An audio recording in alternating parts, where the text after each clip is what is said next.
batterci le mani, a mettere le bandiere sul balcone. Sono arrivati i re dei ciarlatani, i veri guitti sopra il carrozzone.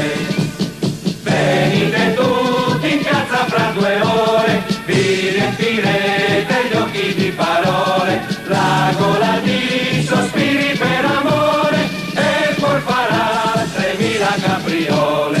Napoleone primo andava matto per sto dramma e ogni sera con la sua mamma ci veniva ad ascoltare.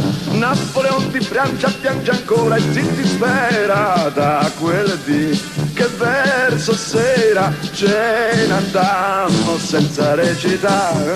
E pure voi ragazze piangerete se il dramma non vedrete fino in fine.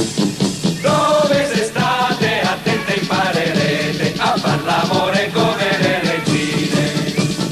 E non temete se la notte è scura, abbiamo 30 lune di cartone, con dentro le lanterne col carburo, da far sembrare la luna un solleone.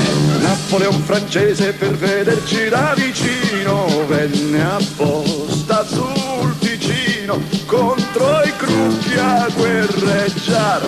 Napoleone primo che in prigione stava all'Elba vi scappò un mattino all'alba per venirci a battere le mani.